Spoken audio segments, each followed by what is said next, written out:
vectors today, shall we? And what I'd like to do is to look at a picture in which we may think of a vector AB. That is a line segment, a directed line segment with initial point at A and at some terminal point, call it B, in which, notice now we have two quantities at our disposal, one of which is an angle. We may think in terms of some direction and also some length. And the notation that we use to indicate this length is this double bar notation, in which we call this the norm of the vector, all right, in which we then think of the length of the vector. So that associated with each vector there is some direction and also some magnitude. Okay, and we then speak of the vector u. We may also speak of the vector AB, in which A then is its initial position and B is its terminal position. Now, notice that wherever a vector is, we can always construct a rectangular coordinate system. Do you agree with that? And so that wherever the vector is, we can always translate it, and that's the word that we use, translate it to a vector which is in standard position. That is, the initial point is at the origin, and we maintain the same angle, and in fact we still have the same norm of the given vector. All right? So, now with this picture and with this idea, let's look at a second notion, in which again I have here a vector which is in standard position. Let's call it a vector u. And we then also think of what we might call the horizontal component of the vector. We may break our given vector up into two parts, one of which we might call the horizontal component and also the vertical component. And notice the notation in which we talk about u sub x.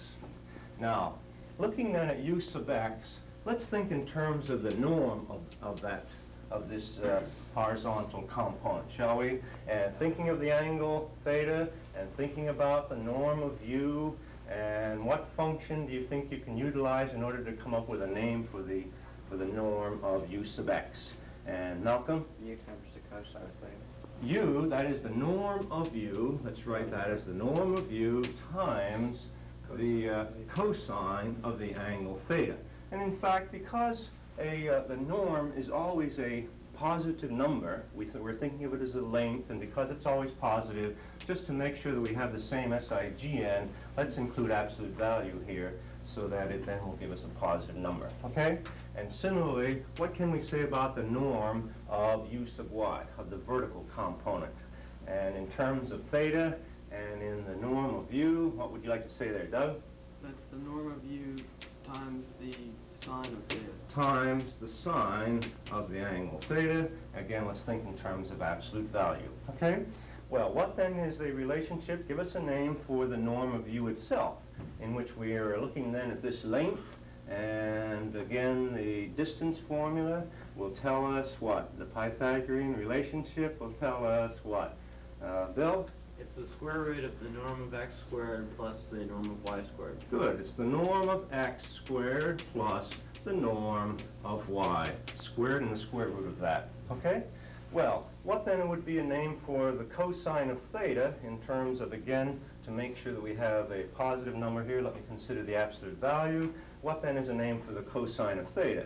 And looking again at our picture, we're looking here at this angle, and what then is a name for the cosine of theta, Tom? Norm of u sub x. The norm of u sub x Over the norm of u. divided by the norm of u itself, okay?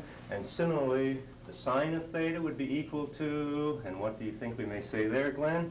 Norm of y The norm of u sub y divided by the norm of u. divided by the norm of u, and also a relationship for the tangent of theta, I think we may say is equal to what?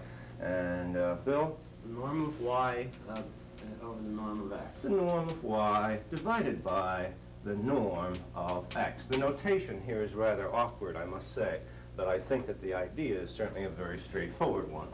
Well, let's look at another idea, in that looking at this vector u, and let's consider another vector v in standard position, and what we're now interested in is that vector which is the sum of the two given vectors u plus v. And let's see if we can come up with a name for the norm of u plus v and also for the direction of u plus v, okay? And those are normally the two things that we are concerned with. the length of the vector and the angle of the vector. So what then can we say about the norm of u plus v? And it's then going to be this length right here. And now notice that if this is the vector u, we have here then, this would be the directed vector u sub x, the horizontal component, and u sub y.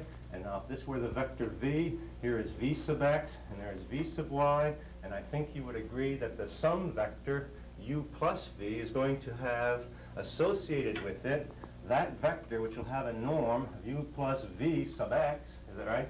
Or you may think of it as its horizontal component, and of course its vertical component would be u plus v sub y. So what then would be a name for the norm of u plus v? And looking at our picture, what may we say here? We're simply applying the Pythagorean relationship again, and who can say anything about that? Steve?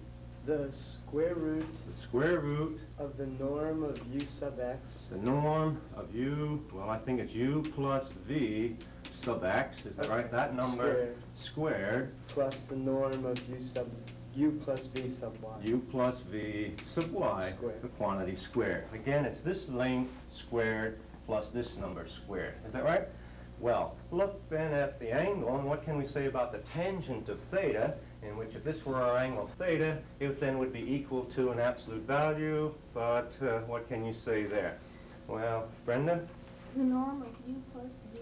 The norm of u plus v Sub y. sub y, all right, that's the vertical component, Over the norm of u plus v sub x. divided by the norm of u plus v sub x. And that then would be a name for the absolute value of tangent.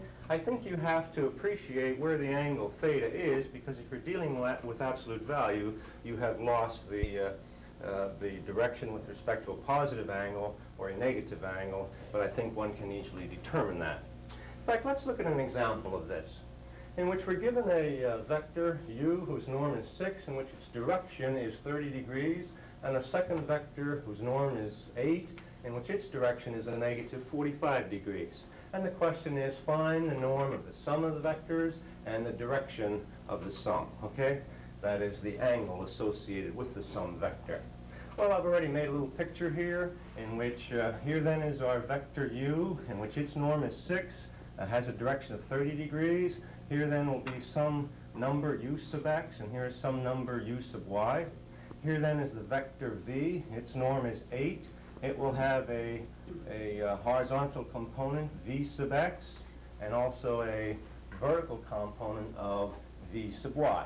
Notice now that the norm of v sub y is a positive number, but the direction of the vector itself is downward in a negative direction.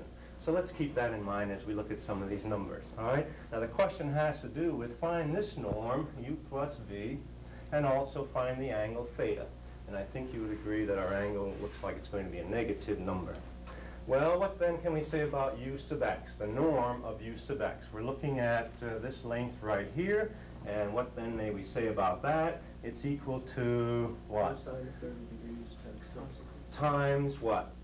Times 6, is that right? It's going to be 6 times the cosine of 30 degrees. And you know that the cosine of 30 degrees is what?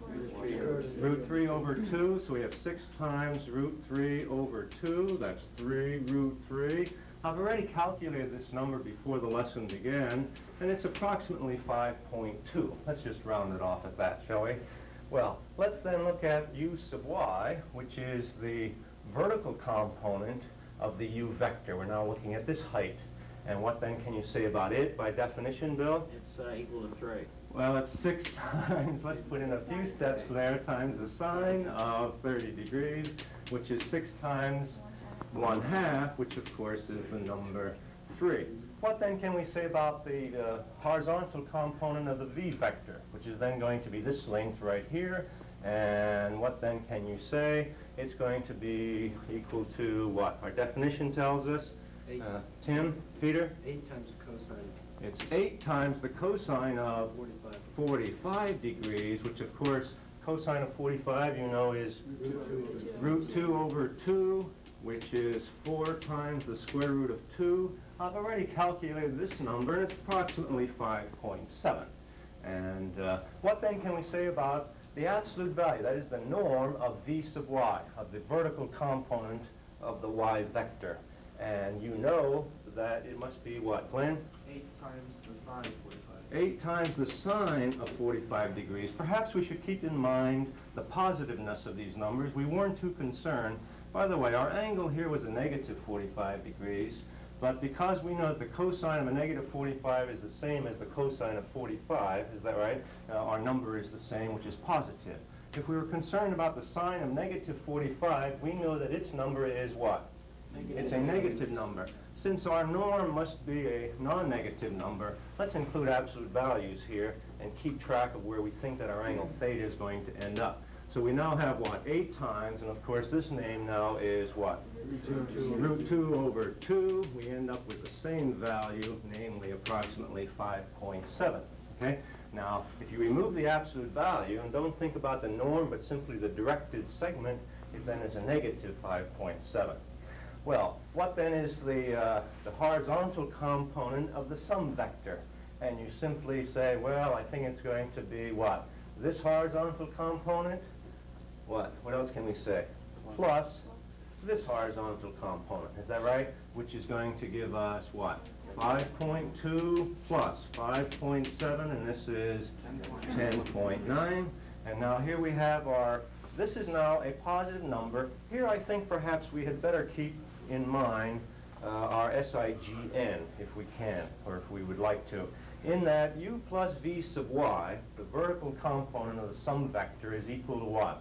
Well, it's going to be the vertical component of the u vector, which is what? 3, and then it's going to be the vertical component of the v vector, which is 5. But now, if you don't mind, let's keep in mind the SIGN, which we know that this number is what? A negative 5.7, so that this number is then going to be equal to what? A negative 2.7. And now let's look at the norm of that number, which is then going to be what? The absolute value of that, which is 2.7. And again, we must keep in mind that that's going in a negative direction. Well, what then would be the absolute value of the tangent? You would like to then say that it must be what number? It must be this vertical component, which is what number? 2.7 divided by the corresponding horizontal component, which is 10.9. Again, I've also done this arithmetic. This is approximately equal to 0.2477. And if you look this number in the table, the tangent of theta, in which if it were equal to 0.2477, would give you an angle theta of approximately 14 degrees. But now let's look at our picture in which we recognize and realize that this vertical component is in a negative direction. Therefore, in standard position, let's associate with this angle what? Theta is equal to negative 14 degrees. Well, what then can we say about the length of the vector? It then is going to be equal to what? Our formula says what? The square root of, now here we have u plus v sub x, the quantity squared, which we know as what number? 10.9, the quantity squared, plus, and u plus v sub y, which is what number? 2.7, the quantity squared. I've already done this arithmetic for us, in which 10.9 squared turns out to be approximately 118.8, and 2.7, the quantity squared, is approximately 7.3, and this sum then is equal to what? This is the square root of 126.1, and again, I've already calculated this, and it's approximately 11.2. And so the norm of the sum vector is 11.2, and its direction is negative 14.